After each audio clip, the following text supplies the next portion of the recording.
حضرت عمر فاروق رضی اللہ تعالیٰ عنہ جلالت والے تھے۔ حضرت ابوبکر صدیق جب خلیفہ بنے تو آپ کا وصال ہونے کے قریب آیا، تو حضرت ابوبکر صدیق رضی اللہ تعالیٰ عنہ کے پاس چند صحابہ آئے، کہا کہ امیر المومنین آپ کے بعد خلیفہ حضرت ابوبکر صدیق کے بعد عمر فاروق بنیں گے۔ حضرت عمر فاروق تو بڑے سخت ہیں، وہ ہم پر تو بڑی سختی کریں گے، وہ تو خلیفہ بن گئے تو انہوں نے اسلام پر کسی نے بھی اگر ذرا برابر بھی کوئی بات کی تو وہ تو قتل کر دیں گے اسے۔ تو حضرت ابوبکر صدیق کے جو الفاظ تھے، آپ نے کہا کہ جب کسی پر کوئی بوجھ پڑتا ہے تو اللہ اس کے دل میں نرمی پیدا کر دیتا ہے۔ جس طرح آپ جانتے ہیں کہ بوجھ بندے کی دلی کیفیت کو بدل دیتا ہے۔ جب کسی پر کوئی ذمہ داری پڑتی ہے، پہلے بندہ جتنا مرضی سخت ہو، لیکن جب ذمہ داری پڑتی ہے تو پھر اس کو معاملات دیکھنے پڑتے۔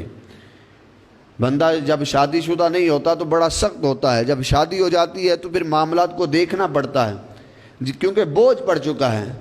اب ہر رشتے کو دیکھ کے چلنا پڑتا ہے، باپ کو باپ کی جگہ پہ رکھنا پڑتا ہے، ماں کو ماں کی جگہ، سسر کو سسر کی جگہ، ساس کو ساس کی جگہ، بیگم کو بیگم کا مرتبہ دینا ہوتا ہے۔ تو یہ دیکھ کے چلنا پڑتا ہے۔ جب بوجھ پڑتا ہے تو بندے کی دلی کیفیت بدل جاتی ہے، اس کے دل میں نرمی آ جاتی ہے۔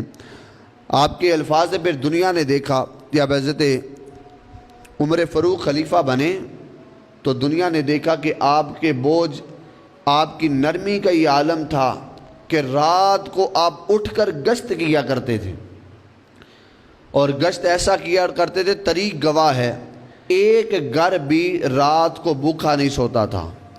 اب گشت کرتے گلیوں میں، ایک رات یوں ہوا کہ اب گشت کرتے کرتے مدینے میں دور کسی علاقے میں نکل گئے تو دیکھا وہاں پر بچوں کے رونے کی آواز آ رہی ہے۔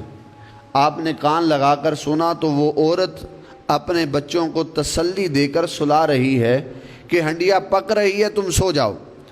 حضرت عمر فاروق رضی اللہ تعالیٰ دروازہ کھٹکایا، پوچھا اے اماں تیرے بچے کیوں رو رہے ہیں؟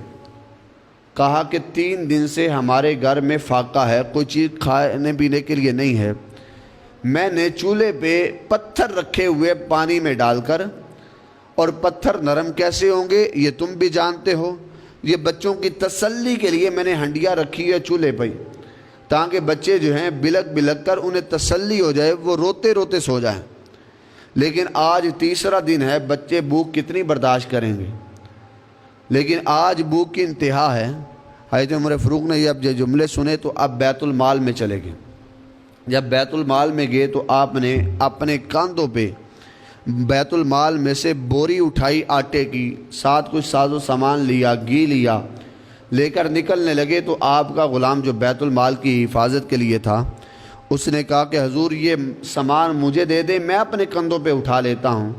حضرت عمر فاروق رضی اللہ تعالیٰ نے کہا کہ اگر قیامت کے دن تم میرا بوجھ اٹھا سکتے ہو تو آج بھی تم اٹھا لو، اور اگر قیامت کے دن تم میرا بوجھ نہیں اٹھا سکتے تو پھر مجھے اپنا بوجھ خود ہی اٹھانے دو۔ یہ خلیفہ تھے جنہوں نے اپنا بوجھ خود اٹھایا، اور اس مائی کے گھر میں گئے، مائی کو خبر نہیں یہ عمر ہے، مائی کو یہ خبر نہیں یہ خلیفہ وقت ہے۔ آپ نے کیا کیا، طریق کے اوراق میں آتا ہے، حضرت عمر فاروق رضی اللہ تعالیٰ عنہ نے اس مائی سے کہا تم آٹا گونو، اس نے آٹا گوندنا شروع کر دیا۔ جب آٹا گوندنا شروع کیا تو حضرت عمر فاروق نے ساتھ کوئی سبزی بنانی شروع کر دی، اس کے چولہے میں آگ لگانا شروع کر دی، یہاں تک کہ اس کے ساتھ سالن بنوایا۔ اگر آگ بوجھتی تو حضرت عمر فاروق نیچے ہو کر اس آگ میں پھونکے مارتے، آگ جلانے کے لیے وقت کا حکمران ہے۔ اب بچے کئی دنوں سے رو رہے ہیں، اب انہیں بھوک لگی ہے، طریق کہتی ہے عمر فاروق اپنے گھٹنوں کو زمین پر لگاتے، بکریوں کی طرح چلتے، اور اس بچوں کو اپنے کبھی کاندھے پہ اٹھاتے ان کو مسکرانے کے لیے تاکہ یہ بھوک برداشت کر لیں جب تک کھانا نہیں پکتا۔ حضرت عمر فاروق ان کے ساتھ کھیل رہے ہیں، یہ وقت کا حکمران ہے، یہ 22 لاکھ مربع میل پر حکمرانی کرنے والا، بلوچستان تک جس کی حکمرانی ہے، یعنی 22 لاکھ مربع میل پر حکمرانی کرنے والا یہ حکمران ہے۔ لیکن مدینے کے بچے جو بھوکے ہیں ان کو خوش کرنے کے لیے اپنے کندھوں پہ سوار کر رہا، ان کے ساتھ کھیل رہا۔ جب سارا معاملہ ہوا، روٹی بچوں نے کھا لی، ان کو کھلایا، پھر جاتے ہوئے تو عمر فاروق نے کہا مائی عمر فاروق کو تو معاف کر دے، اس پر بڑا بوجھ ہے، وہ کبھی لوگوں کی باتیں سنتا ہے، کبھی دور دراز لوگوں کو اس نے بھیجنا ہوتا ہے جنگ کے لیے، علاقے فتح کر رہا ہے، لوگ وفد کے وفد اس کے ساتھ میٹنگ کے لیے آ رہے ہیں، اس نے دیگر معاملات بھی دیکھنے ہوتے ہیں۔ میں اللہ کی رضا کے لیے تجھے کہتا ہوں تو معاف کر دے۔ وہ مائی کہنے لگی میں عمر کو معاف نہیں کر سکتی، اس نے میرے بچوں کو 3 دن بھوکا رکھا۔ جب حضرت عمر فاروق نے یہ الفاظ سنے تو آپ کی آنکھوں سے چھم چھم آنسو برسنے لگے اور روتے ہوئے بل بلا کر کہا کہ مائی اگر تو عمر کو معاف نہیں کرے گی تو پھر اللہ بھی عمر کو معاف نہیں کرے گا، میں چاہتا ہوں اس دنیا میں ہی تو مجھے معاف کر دے۔ اس مائی نے کہا تو عمر کا بڑا ہمدرد لگتا ہے، کیا مسئلہ ہے تجھے، میں جانوں یا عمر جانے، تو جا۔ اس نے کہا مائی تو نہیں جانتی میں ہی عمر فاروق ہوں، میں ہی وقت کا حکمران ہوں، امیر المومنین ہوں۔